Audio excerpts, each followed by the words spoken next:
Hi வணக்கம். முட்டையை வச்சு சூப்பராக ஒரு கிரேவி வாங்க எப்படி செய்யுதுன்னு பார்க்கலாம். இது இட்லி, தோசை, சப்பாத்தி எல்லாத்துக்குமே அருமையாக இருக்கும். இப்போ எண்ணெய் காஞ்ச உடனே நம்ம பட்டை, லவங்கம், ஏலக்காய், சோம்பு போட்டு தாளிச்சிக்கலாம். 4 பெரிய சைஸ் வெங்காயமாக எடுத்துக்கலாம். எடுத்து பொடியாக நறுக்கி வச்சுட்டு இதை சேர்த்துடலாம். சேர்த்துட்டு நல்லா வதங்கி வரட்டும். இதோட இஞ்சி பூண்டு விழுதையும் சேர்த்துடலாம். தேவையான அளவு இஞ்சி பூண்டு விழுதையும் சேர்த்தாச்சு. இதுவும் நல்லா வதங்கட்டும்.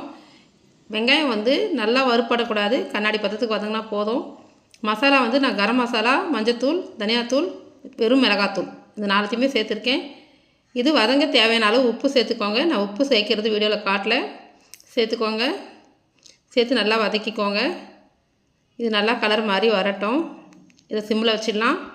இதோட நம்ம தக்காளி அரைச்சி இதோட சேர்த்துக்கலாம். அரைச்சி வச்ச தக்காளியை இதை சேர்த்துட்டு நல்லா வதக்கிக்கலாம். அது பச்சை வாசனை போகிற வரைக்கும் நல்லா வதக்கலாம். தக்காளி ரொம்ப நைஸாக அரைக்க வேண்டாம், ஒன்றும் பாதியமாக அரைச்சிக்கோங்க. இதை நல்லா கலந்து விட்டுக்கலாம். இந்த மாதிரி கலந்து விட்டுக்கலாம்.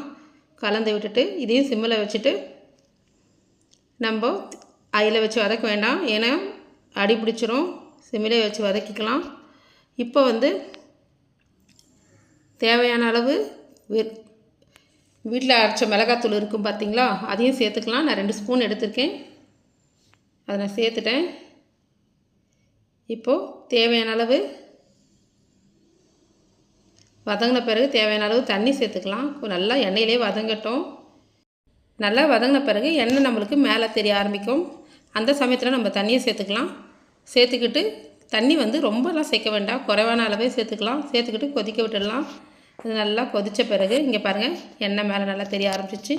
இப்போ தண்ணியை சேர்த்துக்கிட்டு கொஞ்சம் நேரம் இதையும் நம்ம கலந்து விட்டு கொதிக்க விட்டுடலாம்.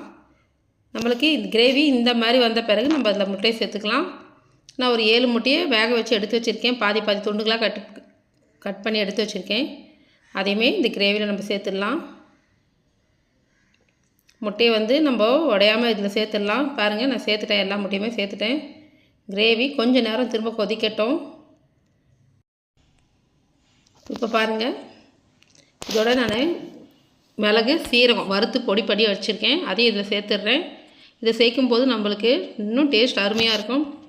இதோட கிரேவி ரெடி ஆகிடுச்சு. கொத்தமல்லி தூவி இறக்கிடலாம். பாருங்கள், நல்லா திக்காக எப்படி எண்ணெய் மேலே வந்திருக்கு, நல்லா இருக்குது பாருங்கள். நீங்கள் செஞ்சு பார்த்துட்டு எப்படி வந்திருக்குன்னு சொல்லுங்கள். தேங்க்யூ.